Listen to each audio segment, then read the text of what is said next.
Greetings and salutations, Dota fans. It is I, Badger, back for another session of Badger's Briefings.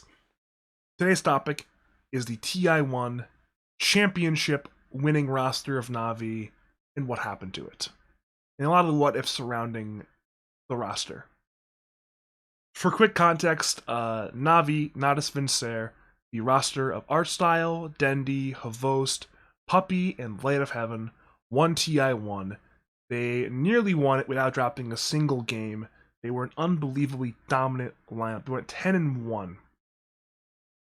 And in that lineup, never played again in terms of a professional tournament of that era. Now, this team was very good. They were touted as this Eastern European super team, and they delivered. They played the part. Everyone thought they would be good, and they were very good. They were extraordinarily dominant. They were a class above every other team at the International 1. They were embarrassing teams like Moscow 5 and SAIS Singapore and even eHome. They were just demolishing everybody. So you ask yourself, well, if this team was so good and they had just won $1 million, what happened? Well, one of the things about the International that didn't apply to a lot of tournaments of the era is the way in which the prizes were paid out.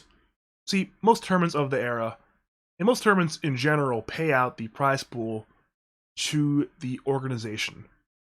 So say if they played at, ESWC, they'll pay the money to the Navi org, and then the Navi org distribute the money to the players. As a result, there were a number of situations where organizations would just take the money and they would run and they would scam the players, and that was very scummy, and Valve did not want that to happen. So they paid out the players individually. In Navi's case, that is $200,000 USD per player, pre-taxes. In Navi's contract stipulations, they said, well, the players are to have 10% of their prize winnings subtracted, which means Navi said, all right, Artstyle, you owe us $20,000. Artstyle, he was not happy with the way the organization was treating him, and he wanted to keep the money. So he said, no, I am keeping this money. I am the one who will get the prize money. Navi say, okay, you were out of this team. We are going to replace you. Even though you're the carry player, you're the captain, you're probably the biggest star of this team, the biggest star of our region, at least the biggest one since Vegas, we're dumping you out. It's like, okay, so that right there creates two separate timelines. One timeline is the one we got, in which Artstyle is off this team. The other one, Artstyle, say, either gives the $20,000 to the Navi organization, or they reach an agreement, or they just keep him anyways, despite him keeping the $20,000 that he was contractually obligated to the organization. Regardless, the reality we didn't get, where he stays in the team. Now, for context, what actually happened in reality is Artstyle ended up creating a team called Dare with some of the former players from Moscow 5, some of the former players from the old Navi before the Super Team Navi was created.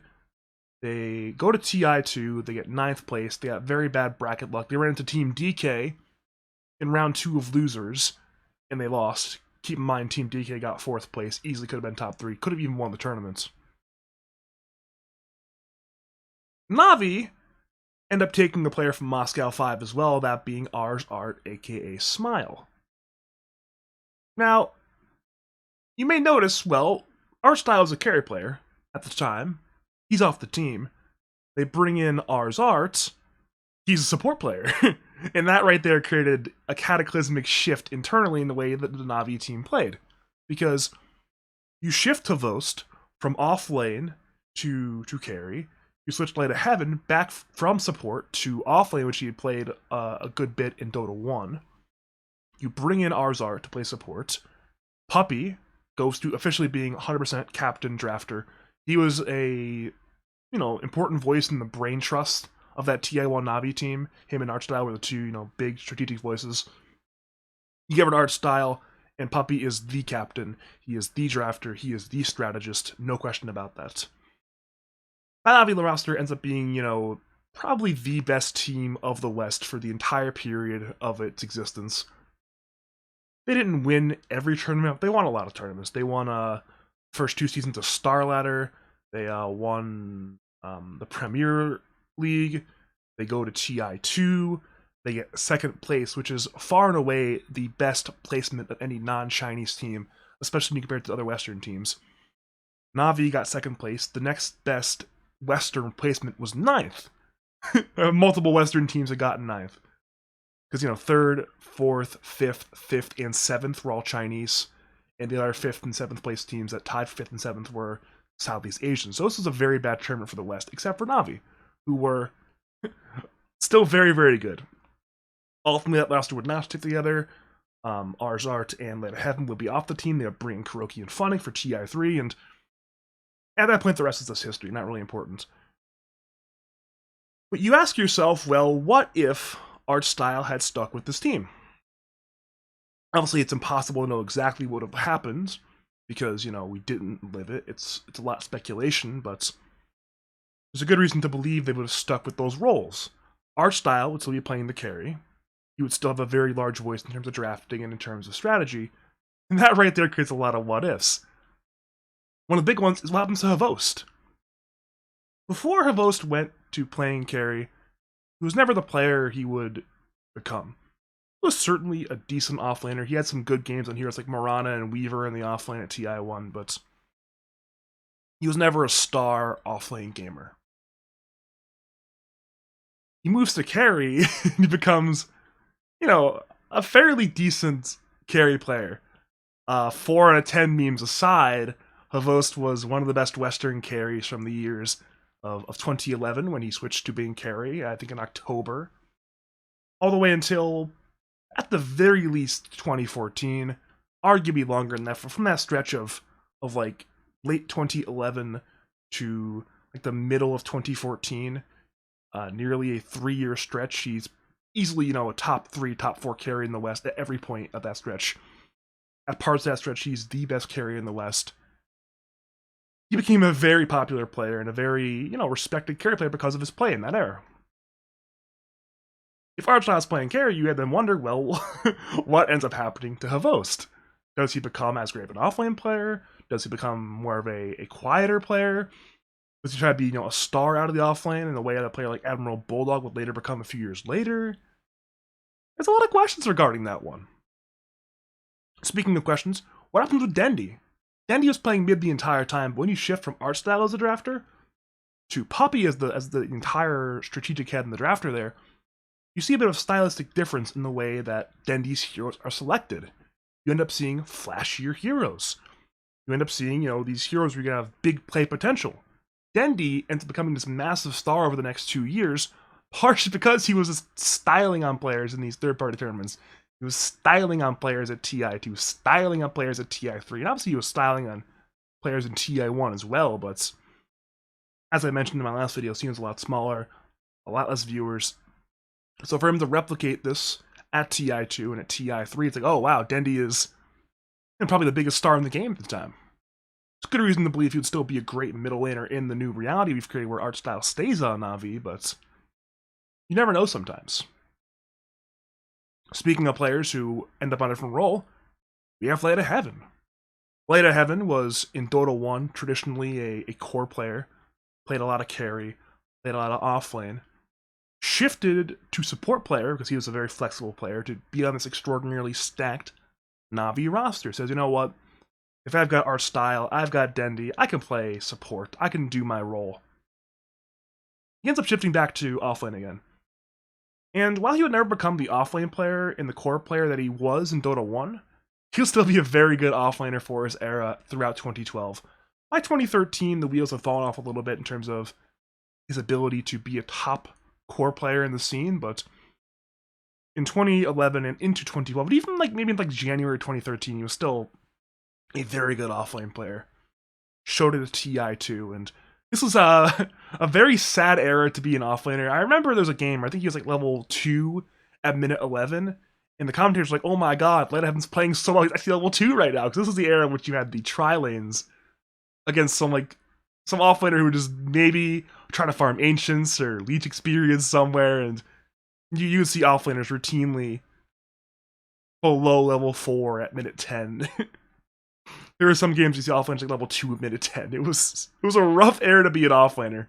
So obviously it was not necessarily a great time for him to, you see offlaners nowadays, right? They play in these dual lanes and these 2v2s. You'll see them take over the lane sometimes. You'll see players like Zai just become arguably the biggest stars in their team in some games. 2012 and not that era. 2013 changed that a bit with players like Funnick and players like Admiral Bulldog, but this is 2012. This is not the reality at the time. But for his time, Light Heaven was still this fantastic offlane player. We have Puppy, who kept his same role. He played support the entire time. But with the removal of art style for Arzart, he was the strategic mind. There was no longer, oh, we have 2 legendary Dota 1 captains on one team. It's now we have 1 legendary Dota 1 captain on our team. It's Puppy. This is his team. And as a result, you end up seeing a number of drafting moves in 2012 that were certainly innovative. It's not like Artstyle wasn't an innovative drafter. He liked trying out new stuff. Even at an elimination game at TI2, he tried out Death Prophets. Called it the French Kiss strategy.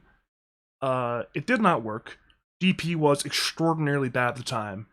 Dare lost, but he was willing to try stuff. Poppy was also willing to try stuff, but it was different stuff.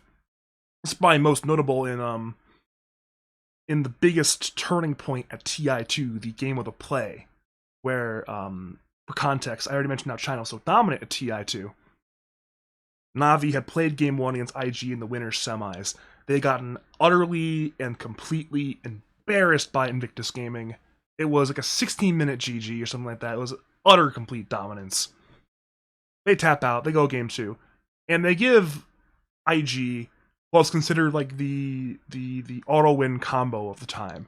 This Naga Siren, Darkseer, Tidener combo. Because the best heroes, like the best heroes, are heroes like Morphling and heroes like Lycan and heroes like, to an extent, Invoker, who were just banned out every game. And then you get into these Wombo combo heroes, and in Tide, Naga, Darkseer were considered this really good Chinese player combo. They would pick these heroes a lot. They would win with these heroes a lot. And usually if you pick, say, one of the 3 heroes, say you pick, I don't know, Tide, then the other team will pick either Naga or Darkseer just to ensure they don't get this huge Song into Vacuum into Ravage combo. And keep in mind at the time, you could use Vacuum during Song. Hypothetically, you could perfectly have this massive AoE Vacuum. It's a larger AoE than it is today. You would Song, you would Vac, you would Ravage. Everything's a disaster. Navi give up this combo. But in giving up this combo, Puppy goes for these really creative counter picks. He picks the middle lane Rubik for Dendi, which was a popular pick for Rubik at the time. You would generally see Rubik played in a variety of roles, but mid was probably the most popular at the time, and Dendi was a very good mid Rubik, the best Rubik at the tournaments. You had an off-lane Enigma for Light of Heaven, which, again, it's a hero in the era of time of the off-lane, which allowed you to farm a good bits. It allowed him to buy a Black King bar before the first big, IG gets their heroes together wombo combo situation. And you have Havos on a Juggernaut, which was not considered a top tier carry at the time. He was not considered like this great hero where you just pop the spin. No, he was considered more of a joke hero by a lot of people. Never considered great at the time. So people are saying, well, Puppy's gone for this crazy draft. Navi about to lose 2-0. Chinese tournament, they're going to win everything. LGD's undefeated. IG's nearly undefeated. DK's crushing it in loser's bracket, and then also Navi. But Puppy's draft ended up being genius. I'm going to discuss it a little bit more when TI2 happens, but if you've never watched the play is in this game, where it's the sleep, the surge, catches everyone. IG, they vacuum, they ravage, Navi, turning around, BKB from Light of Heaven, ravaged as well, stolen by Dendi. Are you kidding me? And it was... that right there gave people hope that the West could actually do something at TI2. Navi going to win that game, win the series, make it the grand finals. Great, great time. I'll discuss it even further in depth in a TI2 video down the line, probably a week or so, but probably even earlier than that. But you then wonder, do things like that happen? And just a butterfly effect. Do Navi ever make a play like the play at TI2?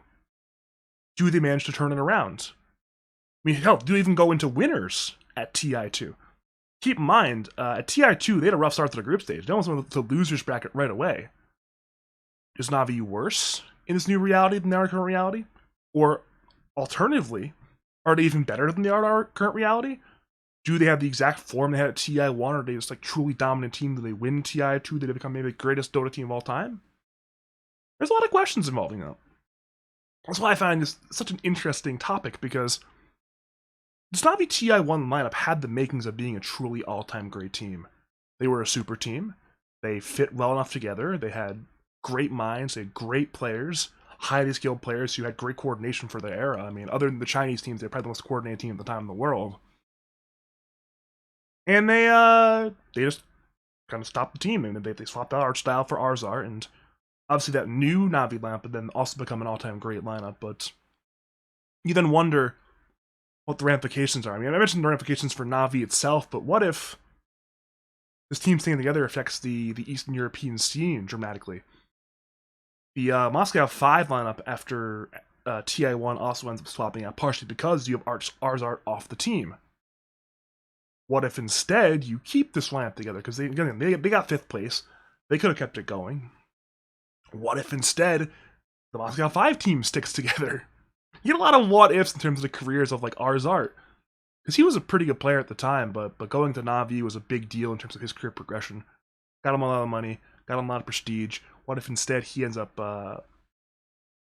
never becoming the player he does? I mean, there's a lot of butterfly effects involving that one. I think that's probably about as much as I can say about some of the what ifs with what could have been one of the truly all-time great lineups in this TI1 Navi. I'm done for now. I'm done talking this topic as thoroughly as I'm going to. I'll be back pretty soon from their session of Badgers briefings. We're going to start, moving into 2012, into TI2, and there's a lot of fun. There's a lot of great stuff that we talked about with TI2. When I have my TI2 retrospective, that's going to be an extraordinarily long video, but that'll be a great time. If you want to catch more of my stuff, I have obviously more on the YouTube you're watching on right now. I have a Twitter, I have a Twitch. They're on your screen.